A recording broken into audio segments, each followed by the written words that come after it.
The threat that I worry the most about vis-a-vis Europe is not Russia, it's not China, it's not any other external actor.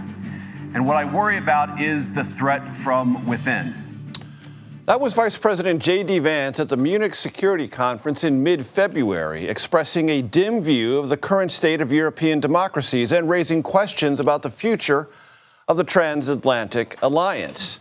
That attitude was on full display in a text group chat on Signal that many top administration officials had every reason to believe was private, wherein the Defense Secretary Pete Hegseth referred to, quote, freeloading European countries as, quote, pathetic. Global Affairs correspondent for The Guardian, Andrew Roth, joins me now. Andrew, it's great to have you with us. We'll get to some of the specifics from that text exchange on Signal in a moment, but your top-line view of what that exchange ought to signal to European countries right now. Yeah, I think once again, that shows European countries what they already knew, that there's a target on their back right now, that even in a discussion about, strikes in Yemen, that the issue of Europe and, European freeloading, quote unquote, on the U.S., defense and military prowess and spending isn't the number one issue, especially for the Vice President, JD Vance. Let's quote from that. JD Vance on this group text, which, again, the participants at the moment had to assume was going to be private. It no longer is.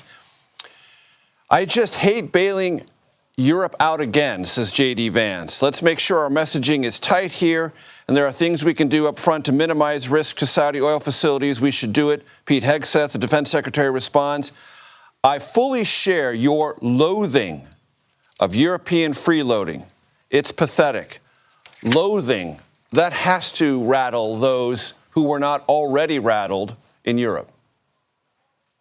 Yeah, I think that, once again, everything that we've seen in the last several months has shown a lot of, European officials, diplomats that we speak to, that the kind of trust in the transatlantic alliance and the old status quo is over to a certain degree. They have to expect the worst, and they have to prepare for the fact that the Trump administration, and I think in particular, again, JD Vance, is ready to significantly reimagine the relationship with Europe.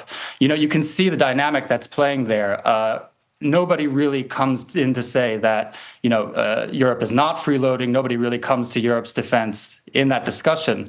But it does seem like they're trying to talk down Vance to a certain degree. But everybody repeats, the same kind of lines, that Europe is pathetic, that Europe is freeloading. And it shows you that this is a pretty widespread view across the administration. And Andrew, after that Munich Security Conference speech, there was some dialogue in Europe. Well, how serious are they?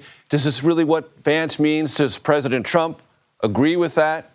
I would have to imagine that this publicity surrounding this particular text exchange maybe clarifies that a bit. Yeah, once again, with Trump, there's an understanding that he is transactionalist, and that he's very much thinking in terms of the bottom line, either for himself, for the administration, maybe for the country.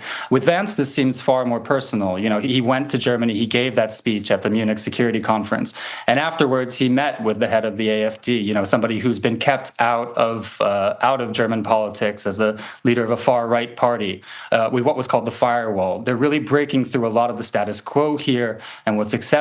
And you can see from this text messages that were not supposed to be made public, that this is not just their public stance, but this is what they're discussing in private as well. So it's an extraordinary exchange, and I think it should be very disquieting to a lot of European diplomats, officials, and governments across the region. What's the tempo of change in Europe regarding all this, and where's it heading? I think that there has been a wake-up call that's been sent to Europe by what's taking place at the moment. But, once again, we're looking at 27 countries that all have different views on how to go forward. And some of them have a very different tenor. Besides France and Germany, we have Eastern European countries that are very concerned about the threat from Russia. But you also have countries that may see things more along the lines of Donald Trump, looking at Hungary for a certain degree, looking at Italy and other countries too. So I think that there's a sense that things are going to change very quickly. But all of a sudden, that European unity is also very much at risk. So right now is a kind of wait and see moment. There is a desire to, very much increase European defense spending. But the question is whether a couple of actors are going to be able to kind of trip that up going forward. It's a very big moment for the alliance and to figure out if Europe can go it alone. The Guardian's Andrew Roth, thank you very much for your time, sir. Appreciate it. Thank you.